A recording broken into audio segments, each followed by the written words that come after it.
Hello everyone, my name is Delonda Graham, and I'm here to talk to everyone about being a gang stalking victim. To be totally honest, my case of being stalked is so bad that only President Donald Trump is the only one left to help me, because I have asked many others in authority for help. I even reached out to a Catholic church in New York City. I had to do something. I have a lot to say. I wrote notes down.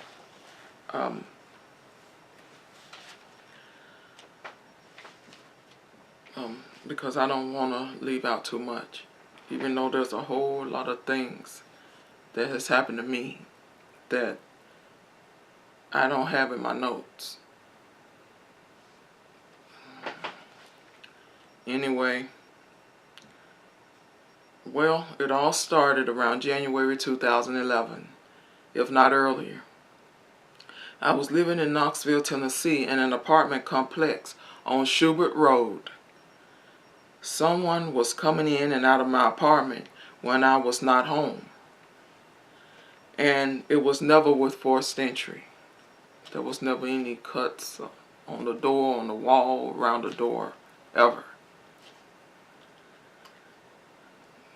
When the gang stalking first started, I would be coming home from work or church, and I would hear my alarm clock ringing long before I got up the stairs. I would unlock the door and go inside and cut off the alarm clock. But I noticed the time would always be changed on my alarm clock. I always got up at 6 a.m. in the morning, where whoever was coming into my apartment would always change the alarm time to 1 p.m., maybe 3 p.m., just any time other than what I chose. I told the landlord about it and she brushed me off.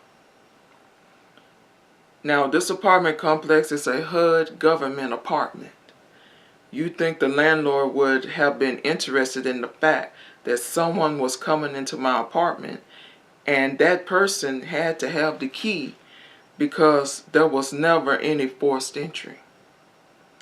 I saw how she was not going to do anything, so I went and filed a police report with the Knox County Police Department. Well, they did nothing also. But I was thinking that I had to file a police report to protect me and the elderly and disabled in my complex, because there was a lot of elderly people who lived there. I just wasted my time. Well, the break-ins kept happening, and eventually in February 2011, I had a heart attack. I went back to my hometown in West Tennessee to recuperate. But I came right back to East Tennessee about 8 weeks later. I immediately moved to downtown Knoxville, Tennessee. I lived in a secured building for 2 years. During that time, there were no break-ins, but I did get a lot of harassing phone calls.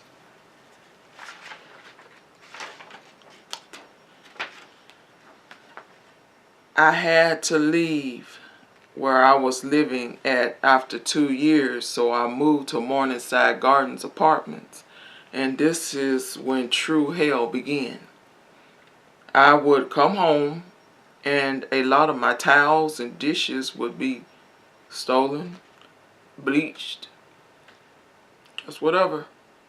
And clothes would have rips in them, and furniture would always be moved around. I would ask the neighbors, did they see anyone walk into my apartment, and they would always say no. I told the apartment complex security, and they would not do anything either. I, of course, had to call the police, and they still would never do anything. I told a friend about what I was going through, and she just told me to keep notes, keep a diary. So I'm going to tell you the first entry of my diary. On January 12th, 2014, Sunday, open quote, my apartment was broken into again. Every time this person, I think it is persons who come in here, will turn my clock back an hour. I have the alarm set at 6 a.m. They change it like up to 8. It is like he is saying, I have been doing this for 4 months and I still have not been caught. And plus 369 pound was in the background of my phone again. Close quote. At the time I was living at Morningside Gardens Apartments already for 4 months, maybe a little more than that, and the break-ins continued. At the same time, my cell phone was hacked. I remember seeing numbers on my phone even when I was not talking on it. And on this particular day, the number was 369 pound. I started using security codes for my phone, and plus I found out that I was being spied on through the computer in my apartment. On January 13th, 2014, a Monday, I wrote, quote, some kind of way another security code was put into my phone. This is why I could not change the code. On this same day, I called the Tennessee Bureau of Investigations at 3 p.m. and they told me I had to tell the Knox County District Attorney. Close quote. So on February 22nd, 2014, I talked to the Knox County District Attorney. I told him how I was spied on in my apartment through my computer. His exact words were, why do I keep hearing about this? He even came out to my apartment on December the 23rd, 2014, but he said there was not enough evidence to open a case. I can't believe he said that. I am going through the worst case of stalking in American history. I used to say it was Tennessee history, until I talked to J. Edgar Hoover, FBI. And the agent I was directed to said to me, you are going through too many things. He then hung up the phone on me. I was heartbroken. I talked to the Dallas Springs Road chapter of the FBI, which is in Knoxville, Tennessee, and they told me that I needed to tell the police. I told them that I did, and then they told me that I needed to put up a camera. So I did. I had internet put in my apartment, and of course I got the router and all. I also purchased a drop cam camera. I had the cameras out, put into my new smartphone and everything. Well, right before I left my apartment, I would turn on my phone's camera, and then I would leave the building. In the beginning, all was well, but after about 3 days, the picture would change. There would be the same still shot showing. What I mean is there was no rising sun. There was no shaded areas coming from the clouds in the sky. And when I left my fan on, you could not even see it move. But it would be moving when I, come in the afternoon. I didn't understand it, but when the camera turned back on in real time, which often happened right before I would enter my apartment, I would see how my furniture was moved around, and I was nowhere near the building to do all this. And of course I asked maintenance often, were y'all in my apartment? And they're like, no. They would always leave a piece of paper, like a receipt, saying that they done fixed some or they been in an apartment. Well, this is serious. I called my internet provider and told them, and they asked me some questions about my computer. Then customer service um, told me that an Ethernet had been connected directly to my computer. So someone else had control over my laptop. This is very advanced stuff, especially if these people aren't just doing this to me. A person who, figured it out. Well, if the FBI cared, they could have looked on my camera's cloud and seen what I'm talking about. They just do not understand. This is not just for me. Morningside Gardens is disability housing. There are people there who have the minds of 5-year-olds. And whoever is doing this to me definitely had the key to my apartment. I don't care what the police say. It was a key that I did not give away.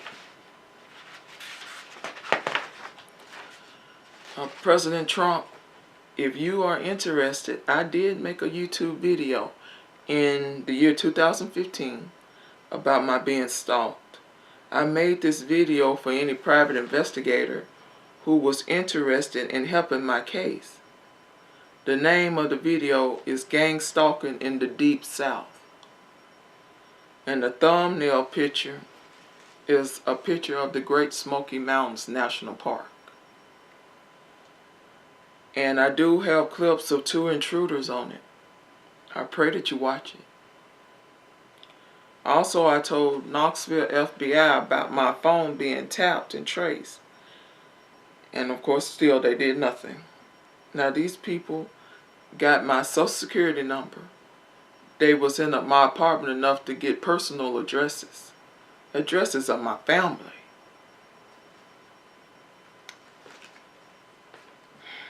Of course, they could have cared less. Let me give you an example. Another example I wrote in my diary on February the 2nd, 2014, Super Bowl Sunday. Open quote. Someone traced me on my cell phone. It was so bad that I could not use my phone at all. All I could see was the numbers 369 pound.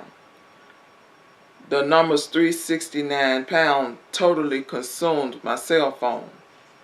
Those numbers were all I could see on the screen.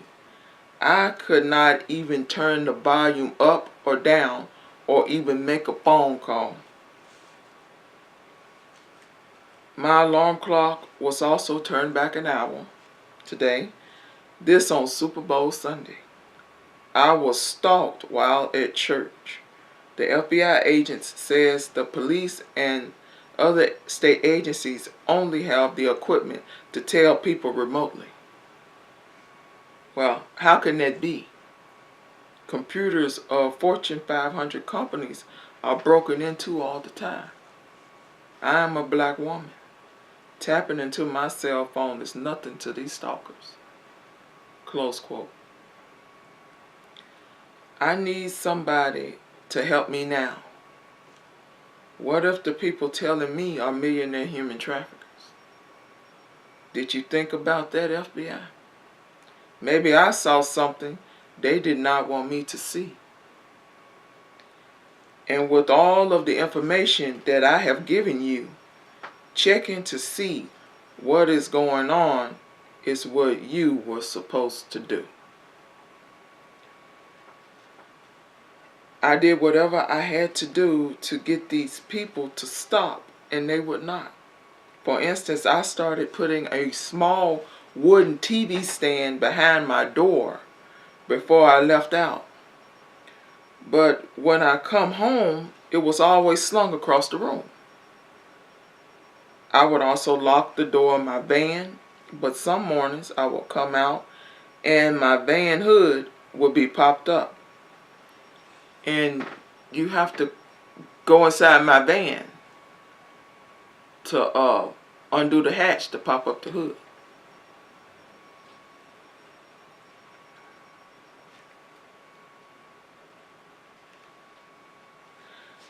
Well, so I started putting a chair holding a large heavy basket full of clothes up to the door. It was hard.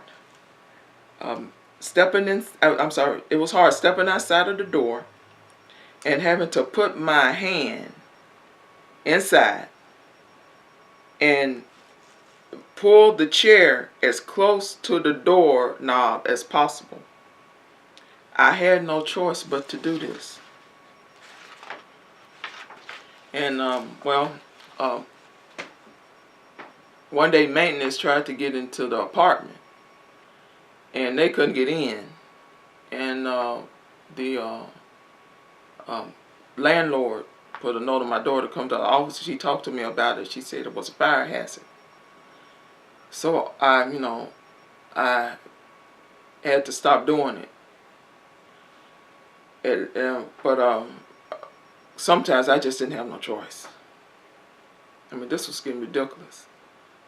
And also, a neighbor come to me one day, and she lived right above me when I was living in Morningside Gardens apartments. And she said, "Are you Delonda?" I said, "Yes, ma'am." She said, "Why do you keep taking a broomstick handle and tapping the ceiling, tapping your ceiling with it?" I said, "Ma'am, I'm not doing that." And she said, "Well, it's happening often." I said, "Ma'am, I have told the landlord and I've told the police that somebody's been coming in my apartment and they shouldn't be in there. So I have a van outside. So if you see that my van is not outside, that means I'm not here. So you call the police or call the landlord or something, because it's not me." She then walked off. But you better believe she was not happy. Also, I come home one day and someone had put a glass cup in my microwave, and it was full of water. And they turned the microwave on, and it was just a bubbling when I come in. And of course, I immediately turned it off, but I wanted to call the police, but the police had told the security that if I called one more time, they were going to send me to St. Mary's Mental Health. As if I was just going to let them do that to me.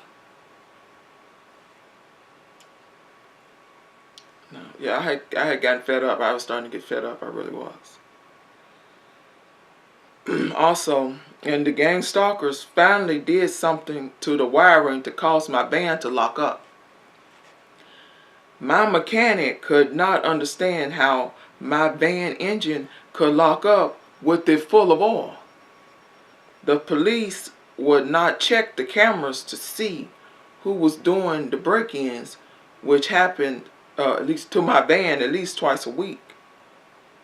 But to my apartment, it was a whole lot more than that. And the police just wanted to know, who did I give the key to?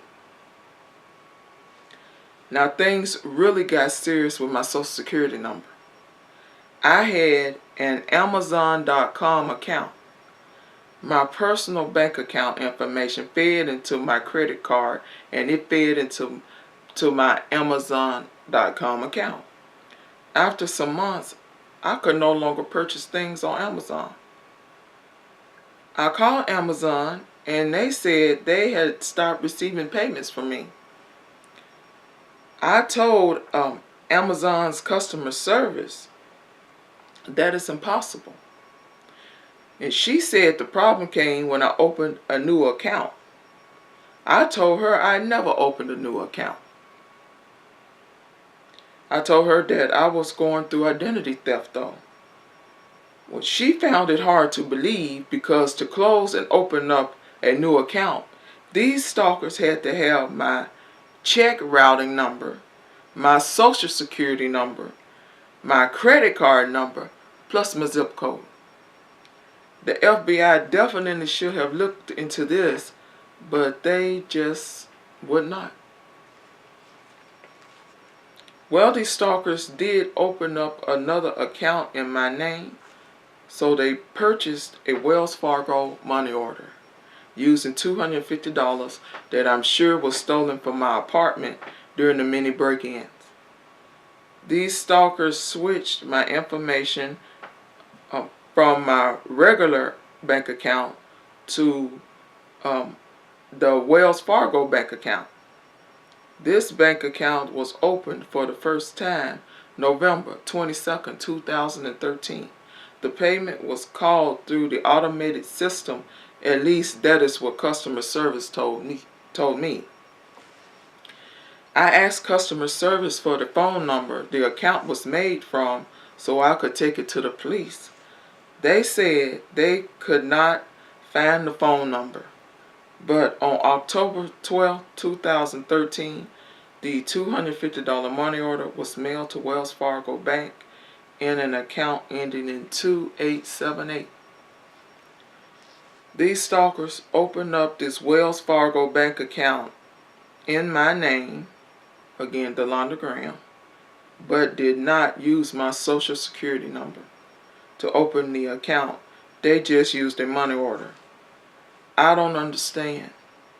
The money order number used is 14779240287.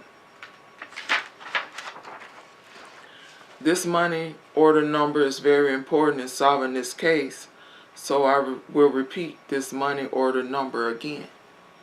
It is 14779240287.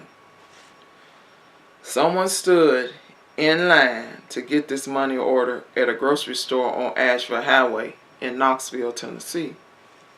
The problem is, who is going to go through the store receipts to catch this person? You have to remember that I was being stalked through my cell phone, so whoever opened up this Wells Fargo account in my name was probably standing right behind me in line. Because since I was going through identity theft, I had to get rid of all of my checks and start paying my bills with money orders. I might be on the videotape footage of this store on the day this money order was purchased. These gang stalkers know what they are doing. They know the Tennessee law enforcement is too lazy to look on anyone's cameras. That is why these criminals are so brazen. And if the Knox County Police do look into the video footage of that grocery store, they might see me and say I purchased the money order if I'm standing in line. But I did not purchase this money order. President Trump, you cannot trust Tennessee FBI or TBI with this case. They are just too lazy. They're nice people, but they're lazy people. On March 20th, 2014, a Thursday, I tried to default reset my cell phone, but you have to know the password, which was changed remotely. I called Virgin Mobile and talked to them about it. Now, at the time, my phone number was 865-237-3308. And if all else fails, customer service would, use the last 4 digits of my phone number to default reset my phone, but it didn't work. I told the FBI, and I do not have to tell you how that went. I told the chief of police at the Knox County Police Department about all I was going through, and on April the 3rd, 2014, he did send an officer out to my apartment. All I can say, she was very nice. She did come out to my apartment, 2 or 3 times. The plan on my computer and drop cam camera was all a game with these stalkers. It was like they were saying, I am going to harass you and harass you. And who's going to stop me? For example, on May 22nd, 2014, which was a Thursday, open quote, now I named my drop cam camera Veronica. I spell it Veronica. But today, my stalkers changed it to Veronica. Veronicah. I did not add the H that was put at the end. Close quote. Well, the same thing happened on November the 1st, 2014, Saturday. My drop cam camera's name was changed to Veronica P. Veronicall period P period. They put the periods in there too. It happened other times too. So much has happened to me that it is unbelievable. This is why I hired a private detective. He set up a camera in my apartment for 2 weeks and no one broke in. This is another piece of proof that my cell phone was tapped. These stalkers knew all of my plans. After 2 weeks, the private eye took his equipment and left. And I paid him a lot of money too. I believe he was a little scared anyway, and I don't blame him for that. But now these stalkers, I say they were coming to my apartment at least 5 times a week. Even my friends didn't want to get involved with this. Well, the break-ins started again soon after the private eye stopped helping me, so I had to do something to stand up for myself. So I started playing gangster rap music in the speaker of my drop cam camera. On April 17, 2015, I played the most ungodly music you have ever heard, and I played it in my drop cam camera. At 2 p.m., pictures of newborn puppies came up onto my camera.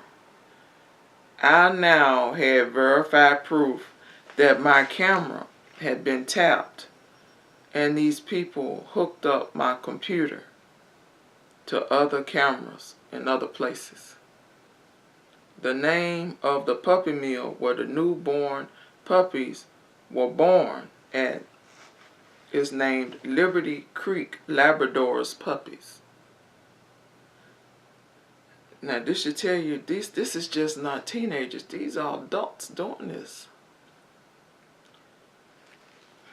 But oh well. I was truly angry. I talked into the speaker of my camera and I said that if you do not stop stalking me, I am going to the FBI. I had already been to the FBI, but I had to do something. I had to say something. A week later, the food in my refrigerator was poisoned. And whatever this is, I can't get it out of my system to this day. And here it is, 2019. And I cannot get a doctor to do a toxicology test on me, and I have the insurance to pay for it. Now, I was poisoned, I believe, on April the 25th, 2015. And whatever this is remains in my body. Whatever this is so powerful that it turned my urine to a silver color for months. And on the day of April 25th, 2015, right after I drank something out of my refrigerator, my blood pressure went up to 255/125. Well, days that led up to my being poisoned, I remembered on April the 18th, 2015. It was a Saturday. I left out of my building in Morningside Gardens Apartments at 4:20 p.m. This is when an older black man walked up from McCalla Avenue, then stood,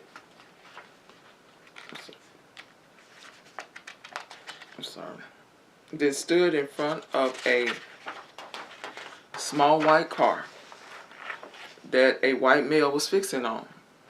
And the white male, he didn't have nothing to do with this. But this man was conversationalizing with the man, like he knew him. This stalker, he was about 10 feet away from me, just staring. He was walking with a cane. He kept standing there staring at me. I left, and this is when this person called someone. Well, I came back home at 5:45 p.m. and I saw that same man walking on Van Gilder Avenue with no cane. I saw him write something down when he saw me drive by. He didn't walk to Cruz Street. He was walking just fine without that cane too. At this time, there were always cars lurking, and I was definitely being followed. When I left or was coming into Morningside Gardens apartments, and several were parked in my apartment's parking lot. Sometimes they were parked at the church across the street.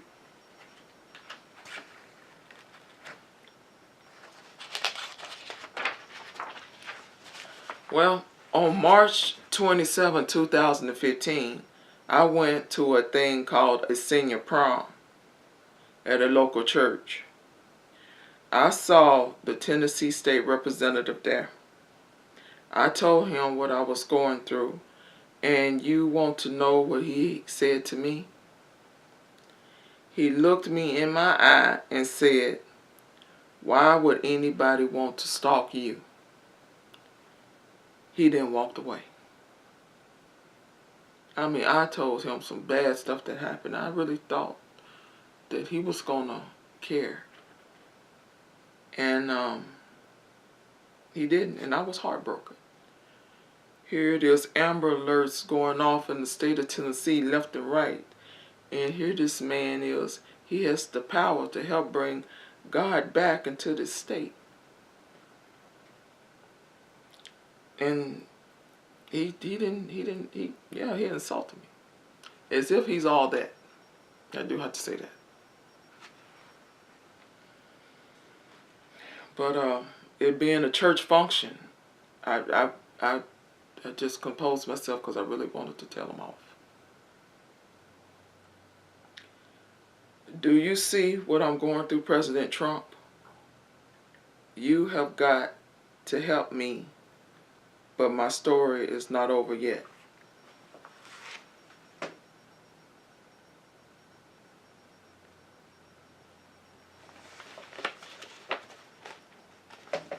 I told the Morningside Gardens landlord about what I was going through.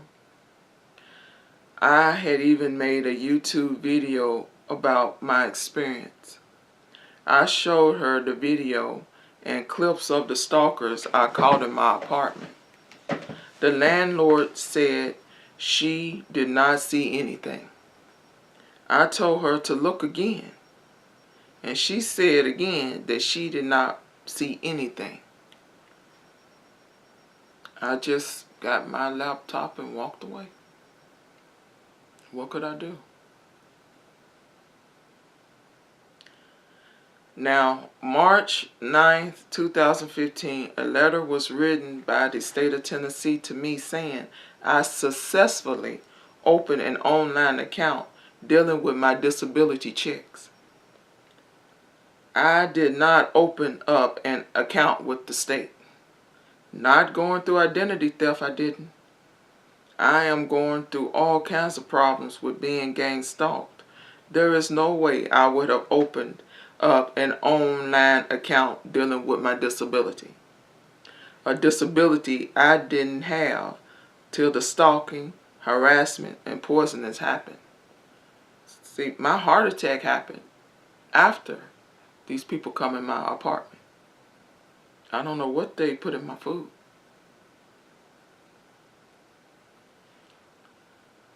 Um, and anyway, the kicker is the Social Security Administration would not give me the email address connected to the account. I said, that is fine, but will you please give the email address to the FBI? They declined to do that too. The lady told me to call the Federal Trade Commission.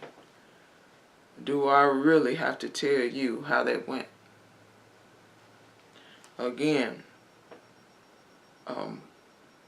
I got this letter that was written on March the 9th, 2015 from the Social Security Administration. Because of health problems and stalking problems, I moved back to my hometown of Jackson, Tennessee. I was hoping the stalkers would stop, but that did not happen. I moved back into my mother's house, and the problems came. Yeah, they followed. For instance, on June 1st, 2016, someone started coming on our property, putting cracks in the headlights of my van. And on June 3rd, 2016, I almost ran off the road when a bolt in my wheel broke. On June 12th, 2016, more cracks were put into the headlights of my van. Plus, there are all kinds of cracks now in the bricks of our storage house. June 15, 2016, I lock my van every night, but in the mornings, it is always unlocked. Well, I started noticing a lot going on after I wake up in the morning. Broken flower pots, holes in the yard. I still don't understand why they keep putting holes in the yard. There was some fresh holes put in the yard 2 days ago. But one day, I found over 50 fresh holes in the yard. Well, one of my neighbors have dogs, at least 6, and some nights I would hear them barking violently. I just brushed it off. I thought they were either seeing another dog, a raccoon, or maybe a deer. No, they were seeing strangers in my yard. Because I started getting up at night to look out, and before I get to the window, the barking stops completely. So the next night, I would hear the neighbor's dogs barking again, and I would get up, and again, before I could even get to the window to look out, the neighbor's dogs had completely stopped barking. This went on for several nights, really for years, even to this day. And I would still get up in the morning and see the rubber on brand new windshield wipers pulled off and air let out of my tires. But I never personally saw anyone doing anything on my mother's property. I knew that this was not just a coincidence, so I decided to look around our 3 acres, and I noticed a lot of fresh trails close to the house. I knew that these were not animal trails. So I had to get a job to pay for another private investigator or anyone to help me. I knew the sheriff was not going to do anything. By November 25th, 2016, I got a job working in a fast food restaurant in Bemis, Tennessee. I would take the long way home to keep these stalkers from finding out where I worked. Because whoever's doing this to me is so ruthless that I had to protect the people I work with. But about 2 months after I started working, they found out anyway. This is when my home house was just about destroyed. I would come home from work and the bricks on the house had been chipped and broken. Now, I grew up in this home. I know how it is supposed to look. The strange thing is there was never any brick dust on the ground. Also, roofing was always on the ground from the main house and the storage house. You know, that they was constantly tapping on the bricks on the house. I mean, the whole composition of the house changed. But there was not one drop of brick dust on the house. I mean, on the ground, rather. I'm sorry. I don't know what type of machine they was using, but they were definitely using something.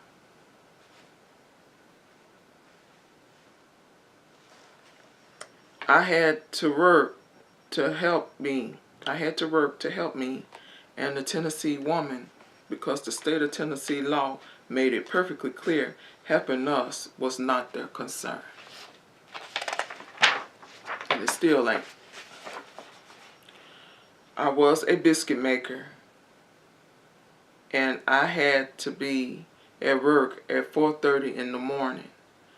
I had taken my first check and purchased solar lights, but someone was coming into the yard and cutting them off and flipping them downward, and some of them got broken when I was going to work.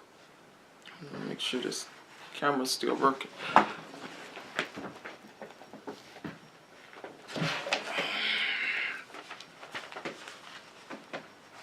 I'm sorry. When I was leaving or coming in, I would see strange cars on a road that lead to a lake behind the house. Seeing the strange cars happens at least 3 times a week. I tried to write down the descriptions or take a picture as quick as I can, but I just did the best I could. It was just stuff going on every day. Also, a lot was happening in the house. Cabinet doors would come up broken. Pictures are missing. My mother would get mad at me and my brother because of all the things broken. There were even pieces cut in the linoleum and fresh cracks were put in the ceiling. No one in the house was doing all of this, that is for sure. When me and my whole family were not at home, a lot of things were just happening in the house. I told the sheriff about this, and he told me I need to go to a mental health center. Well, one day I came home from work, and my mother asked me, did I cut into the toilet? I told her no, I was at work all day. She said that the toilet seat was cut in half. I walked to the bathroom, and it was true. The toilet seat was cut in half. So I knew the toilet seat was 100% proof that someone had the keys to the house. Also, the roofing was still coming off the house every day, and the bricks on the house was still being broken. So the next day, on December 27, 2016, I decided to be late for work. I drove my van up the road about a mile, and I parked my van in a dark place on Mount Pinson Road in Jackson, Tennessee. The time was 3:25 a.m. Well, a young white male drove up to the stop sign, and he looked like he had a map, and he sat at the stop sign reading the map. He then turned on my road, and I followed him. I had to get close enough to get his license plate number, and I did.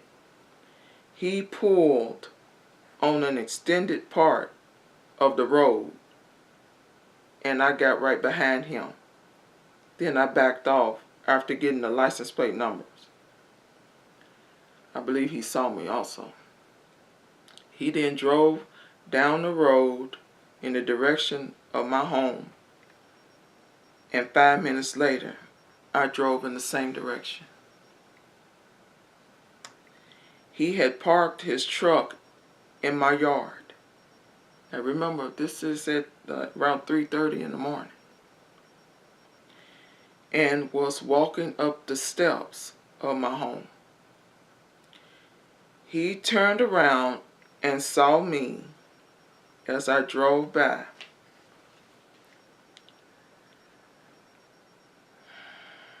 I didn't know what to do. I had no gun with me. I said to myself that if he is still in my yard, when I turn around, I was going to hit him with a brick.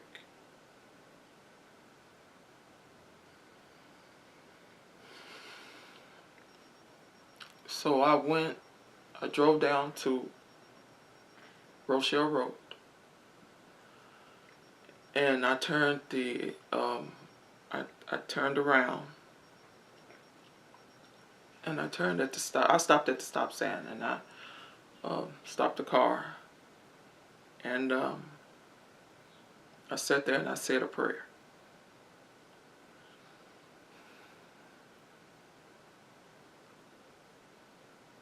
I said, God, the Father, I repent of my sins. I might die within the next 10 minutes, but I pray through my death, crimes in the state of Tennessee will finally be solved. Amen. I then drove back to the house,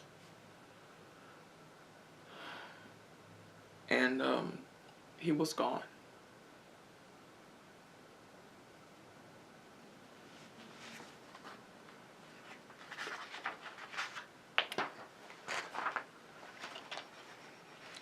I did go to the sheriff's department, and I told them about this.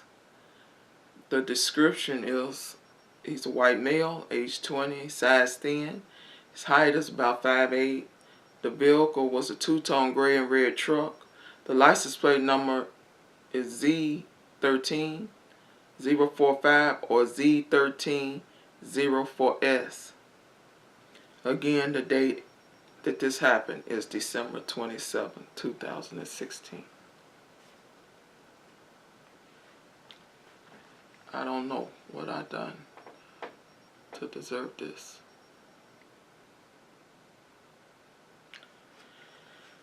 Anyway, on December 28, 2016, the next morning, after seeing the strange man in my yard, I went to get into my vehicle, and there was a big X,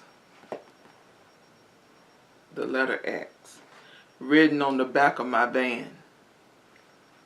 I talked to lawyers about this case, and they do not want it, even with all the proof I have. I remember telling a lawyer that the sheriff would not help me, and I needed an attorney. And his exact words were, they're not going to help you either. And people wonder why Tennessee has so many Amber Alerts. I was scared out of my mind when I saw that man on my truck, on my porch.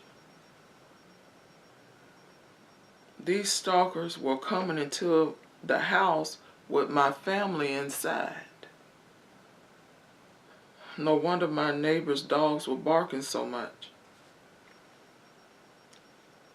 Plus, my mother had a stroke on February the 2nd, 2019. I want a toxicology test done on her as well as me. These stalkers have broke into her home for over 2 years. And she had the stroke after eating food from the refrigerator.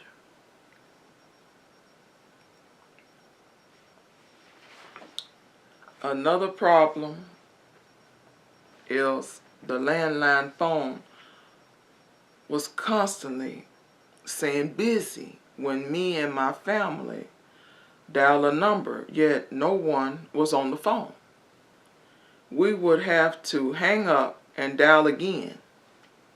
And the second time, after the second dialing, that's when the phone call went through. I called the phone company and a young man came out and fixed the problem, and he told me that our landline phone was breached. About a week or two later, he fixed it. He fixed it. And about a week or two later, the phone started again saying busy.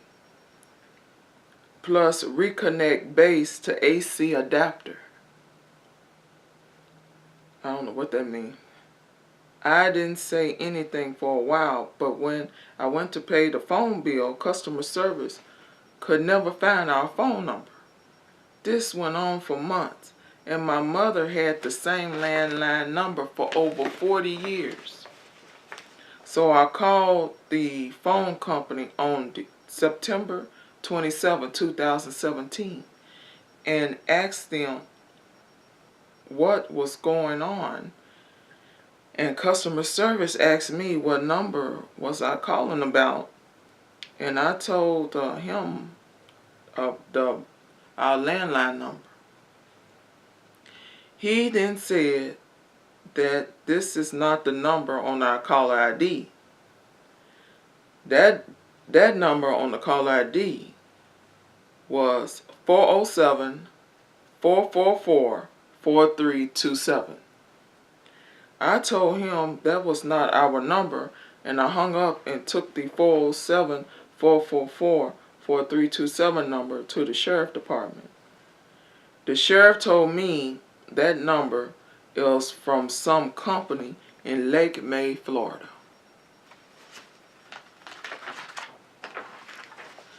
I was hesitant to call the phone company to fix the breach in the phone line because I heard the nice young man who fixed my past breach phone line got fired for doing so. The date was August 18th, 2016. He now lives in Chicago. No one in my family lives in a Lake May, Florida. I have no idea who hooked up that number to my mother's landline phone. The list goes on and on about all the abuse me and my family have been through. Just like on November the 30th, 2016, I was in the house putting some groceries away. I had to go back to my van to get some more bags, and the plastic knob that keeps the seat bolted to the floor was pulled out and was laying on my front seat, and the van doors were locked. This happened at my mother's home in the country, and it happened so fast. I know within 20 minutes after I walked into the house. My windshield wiper blades are still being pulled off, and I not once caught whoever is doing this to me until July 29, 2018. I was looking over some of my SD cards. I have so many of them full of pictures and videos.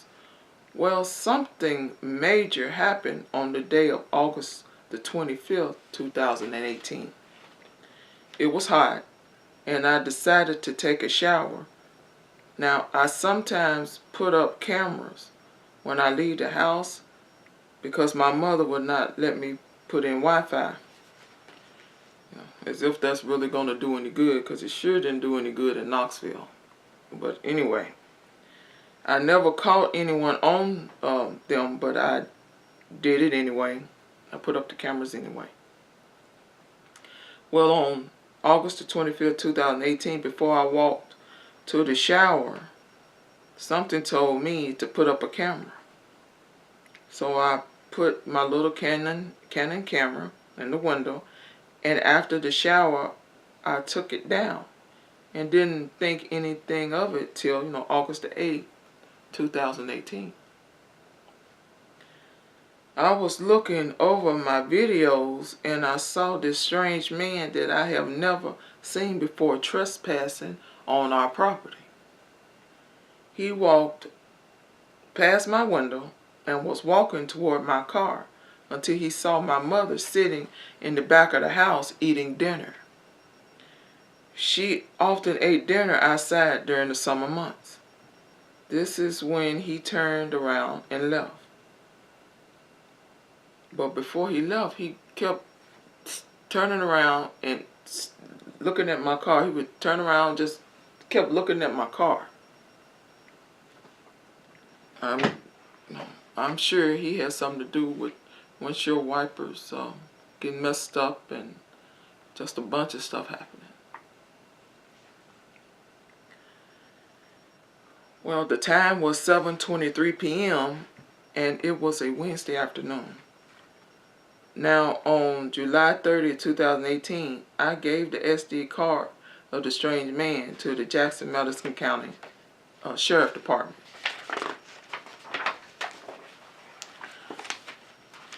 I would show a clip of that man on this YouTube video, but I am not. I did show pictures in my video of stalkers who entered my apartment when I lived in Knoxville, Tennessee. Of course, nothing came of that. So I choose not to put him in this video. But if you want to look at my past YouTube video, the name of it is Gang Stalking in the Deep South. These problems are hitting so close to home now, but nothing has come of the man in the video after all I have been through. I do have to say, I saw this same man, this trespasser, doing some repair work on a neighbor's house. I called the law, but nothing came of it. Things are still happening in the house. Face towels are missing. A Bible that was a gift from an old friend walked off. The plastic cover over an electric outlet came up broken when Mama and I was at church one Sunday. The chipping away at the bricks on the house is constant. Statues and cement vases in the yard are coming up broken, especially on days when she and I are at church service, which is, of course, Sunday morning and Wednesday night service.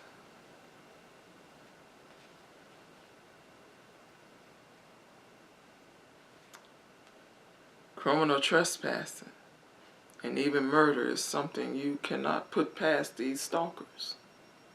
These are some truly evil people. And it has been a nightmare. For example, on August 16, 2018, the phone rang at 1:14 p.m. The caller ID said the caller was my mother, who was at that moment on the couch asleep. So my phone was like calling itself. The harassing phone calls just will not stop. Everybody gets them, but we were starting to get 5 to 10 a day. The big thing is, what did they lace my food with? They put something in my food that has been in my body all of these years, and I cannot get a toxicology test. The day I drank that poison, my tooth broke in half.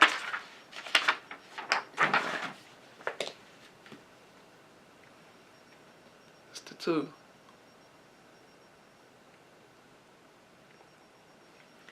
This is how powerful this poison is. This poison is hidden in my bones now. It slowly releases as my body needs it. My heart is addicted to this poison, whatever it is. And I have heart disease, and